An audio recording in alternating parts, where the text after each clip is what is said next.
beautiful souls. How are you doing today? In this creative intuitive transmission today, we are going to have a look at our creation of the day, which is entitled Tinaö. Tinaö, a very cute little name. But we will be having a look at this Japanese washi chiyogami paper collage that was inspired by the message of the music and the background of today. We will have a look at that in a minute. So first of all, as you've read, the title of today's transmission is Voluntary Simplicity Equates to Sovereignty. Very important concept, but not just a concept in our head, but something that needs to be felt in our heart and in each cell of our body. Before I go in exploring this a little bit further, I wish to share the two pieces of music that partly inspired this message that also came from my higher self, which always translates the message of the Mela Collective, which I am a part of, which is my soul cluster. So not channeling, it's simply a connection of the heart and the soul with my star family and with my soul family.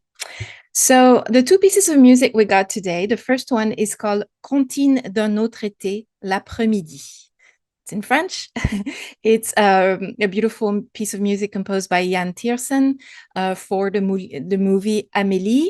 And in French, the original version of this movie is in French, Le Fabuleux Destin d'Amélie Poulain, which I've already presented a couple of CITs ago. I don't know, these days the music inspires, certain messages, and it has to be that particular piece of music, and I never really have a lot of control on that. So again, we have a piece from the movie Amélie, which is a beautiful movie.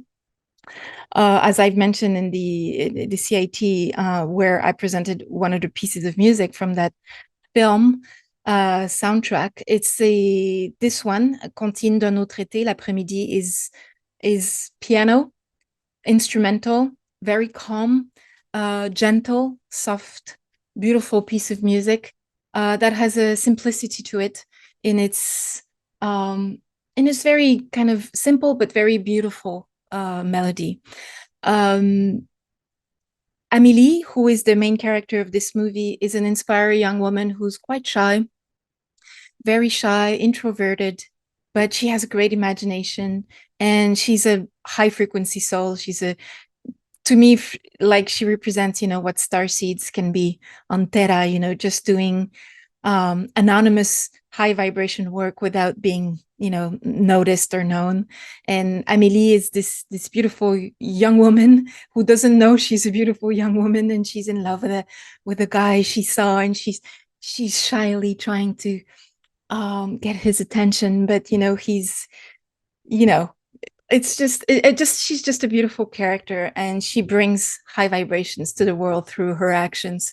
Beautiful, simple actions that she does that change the world in a very discreet but powerful way. So this is what emerges for me from the message of this movie, from this character Amélie, and this beautiful song Comptine d'un autre été, which means tale or story, I guess. I don't know if that would be the right translation, from another summer, and it's called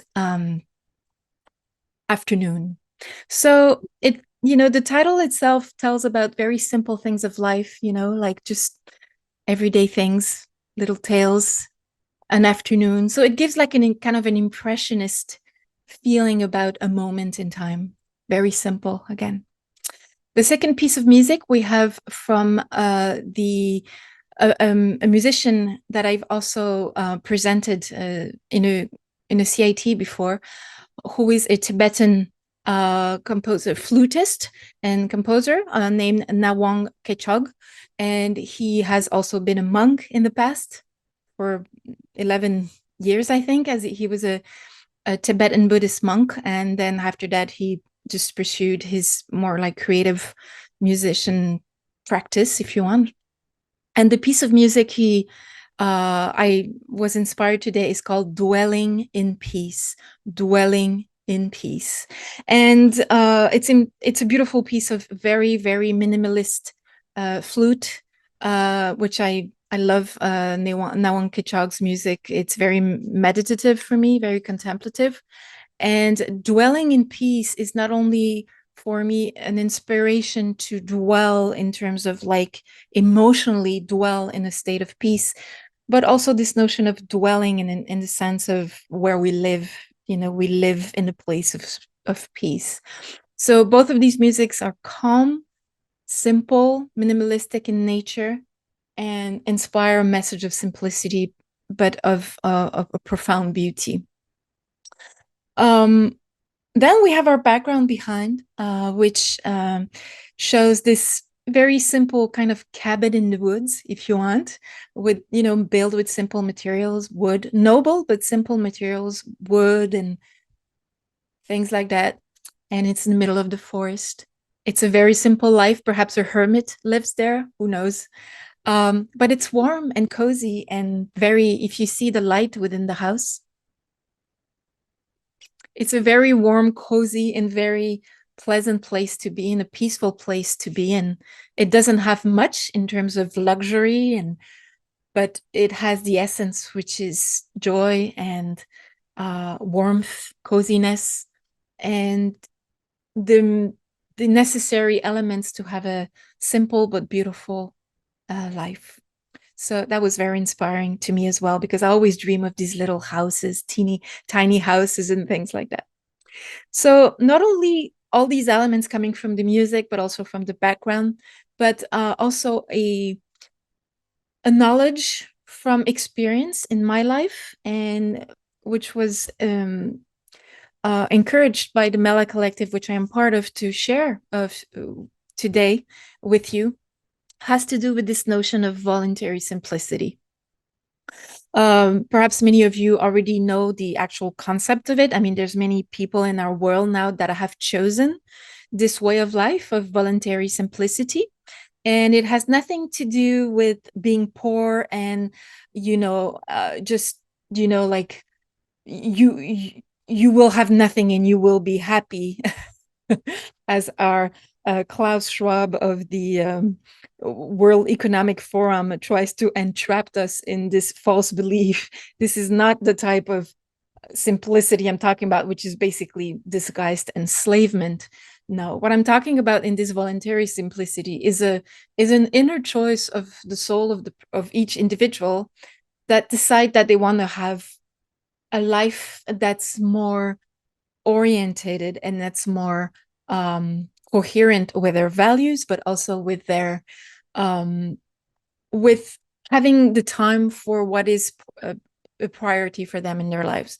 So it's not just artists, often it is, but a lot of people have made that choice of letting go of the big 3,000 square feet house and 2 cars, and which obviously comes with having like a job or two and working like a slave 7 days a week, and just having to pay all these fees and these amenities and these cars and gas and all these things.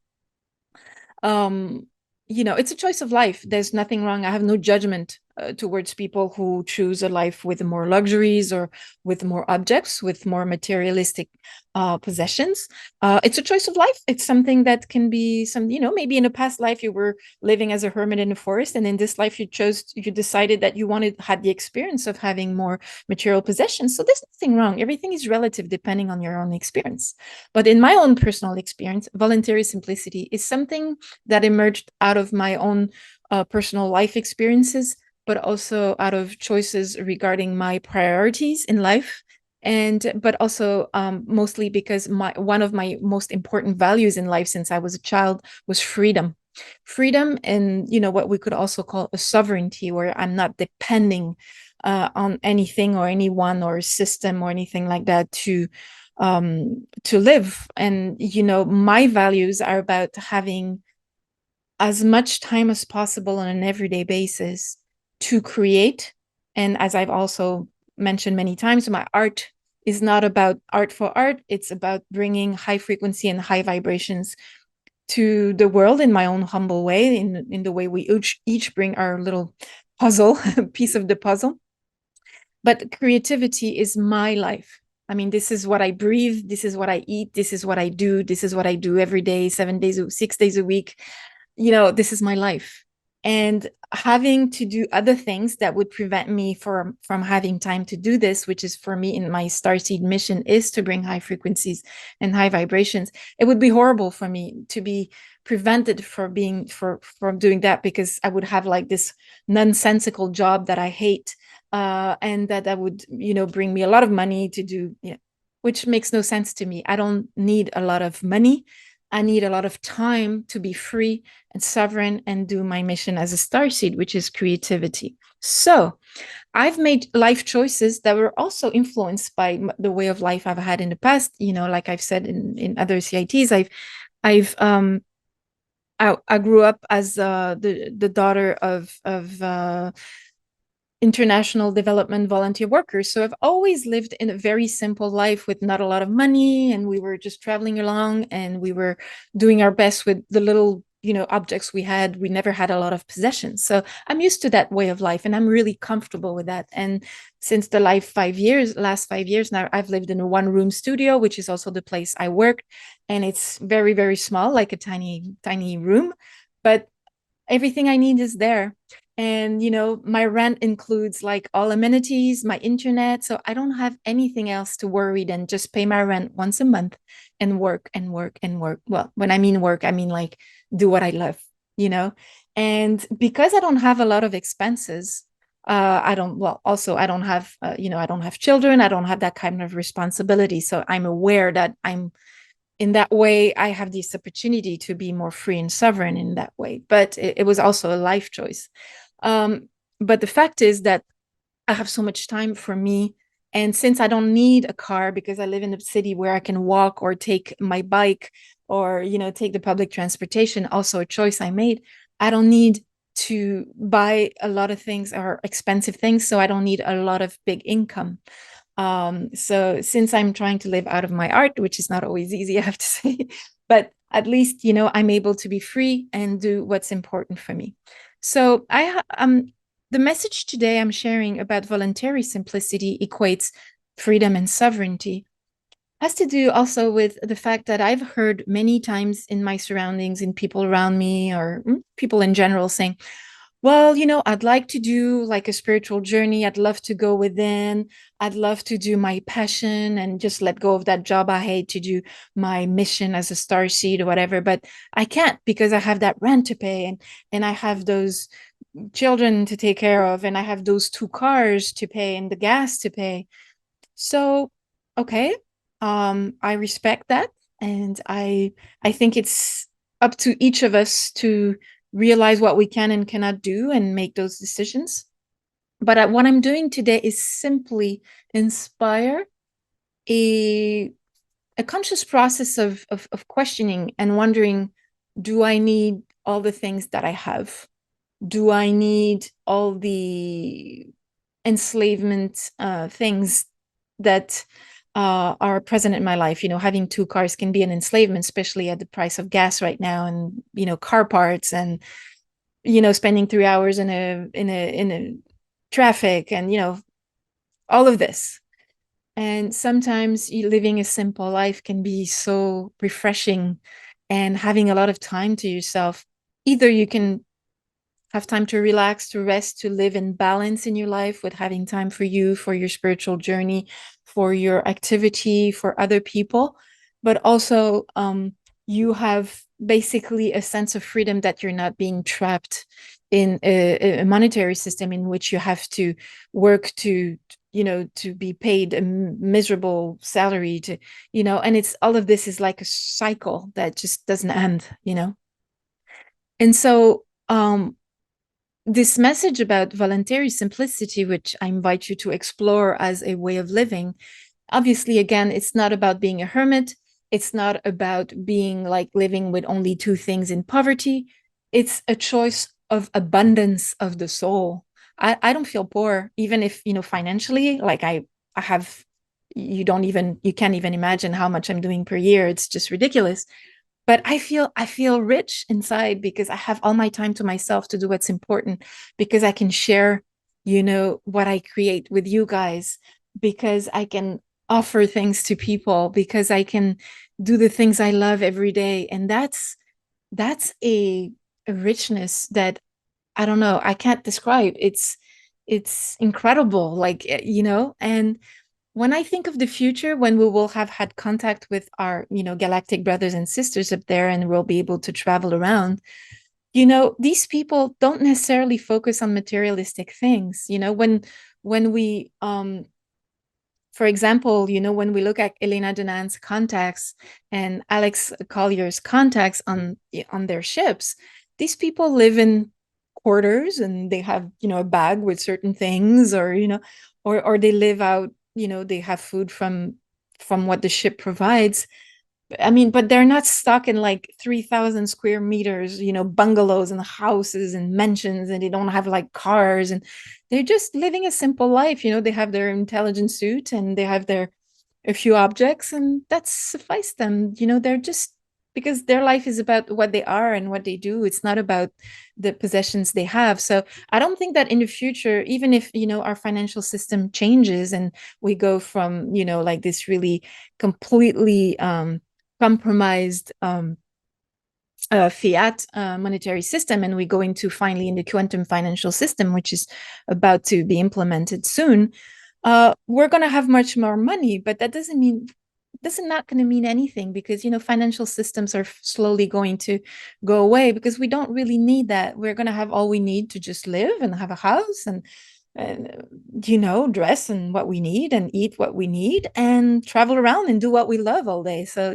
that's the whole purpose of having financial freedom. It's not about having a lot of financial your possessions and materialistic possessions. So this is something that was really inspired, if you want, through the music and through the background and the message I was sharing with you today, out of my own personal experience, which is of voluntary simplicity, is that, buying my clothes on thrift stores, and just, spending my day doing what I love, and going to walk every day by the ocean, is the ocean, by the river.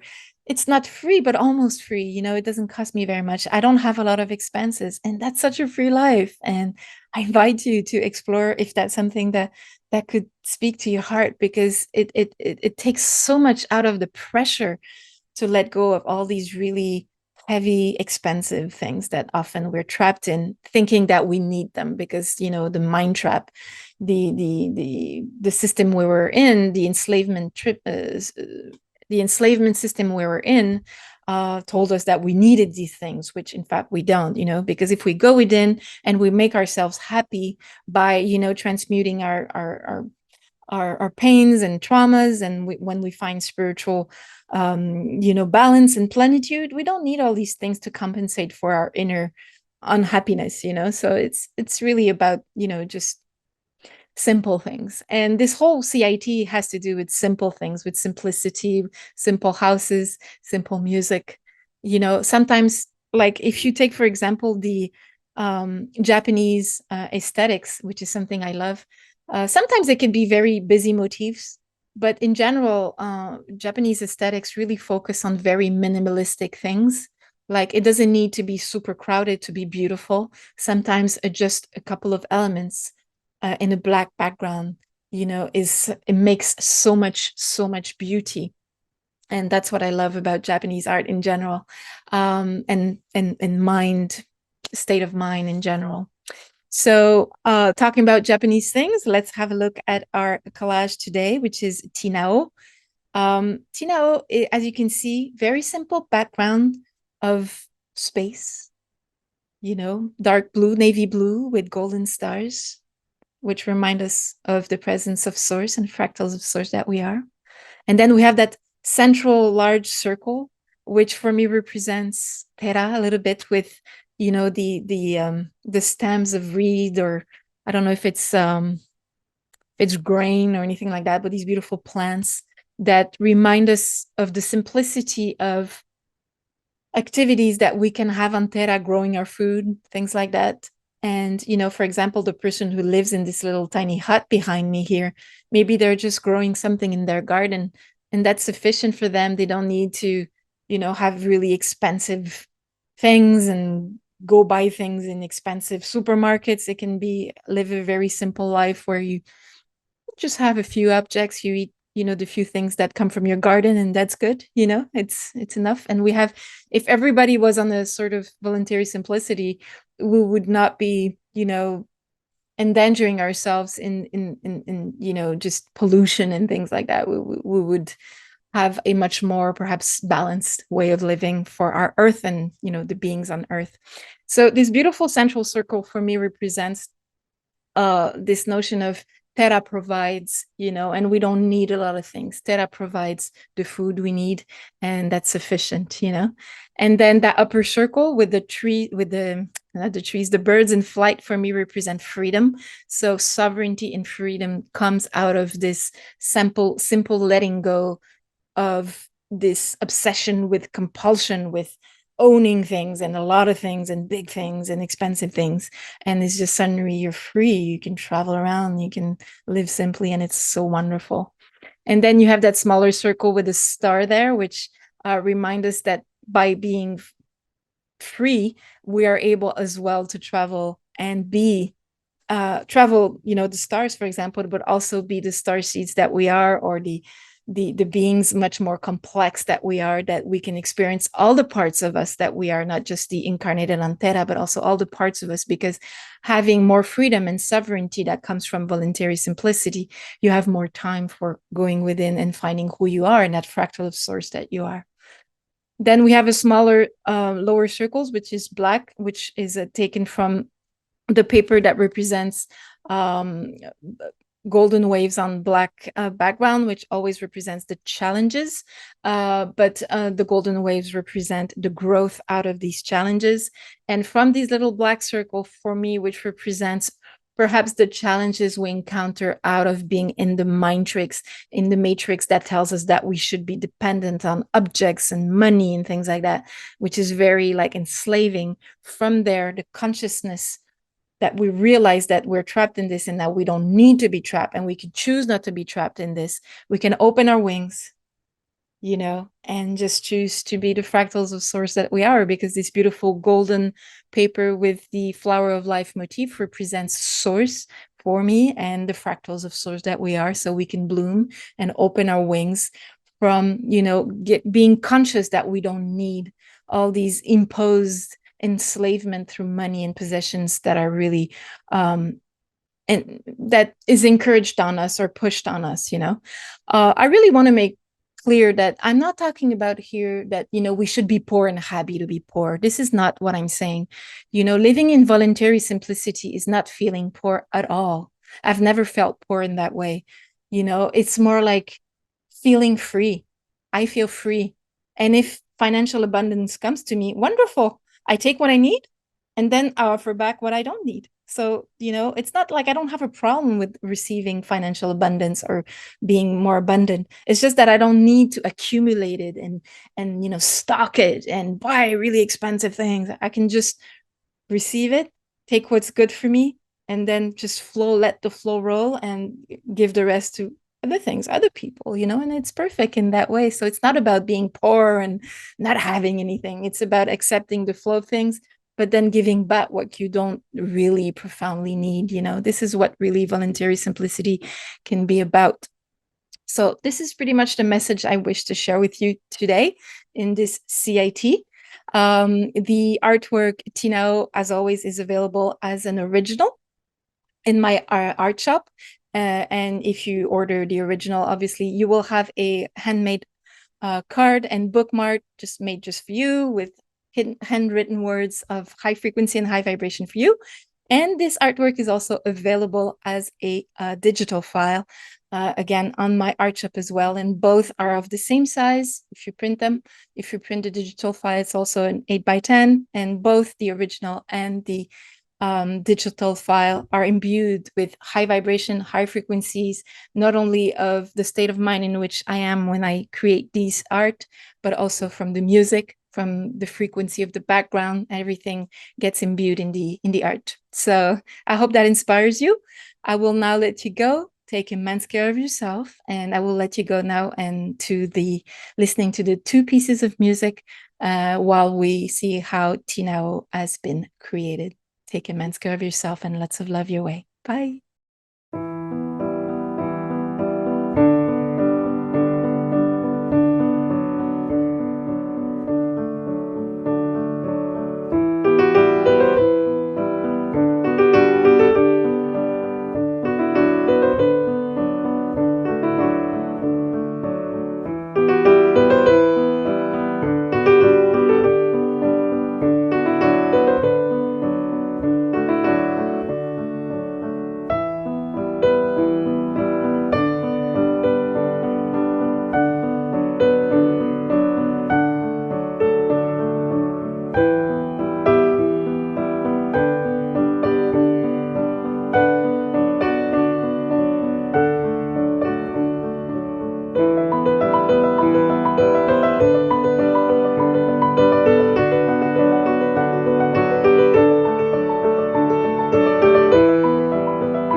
Ooh.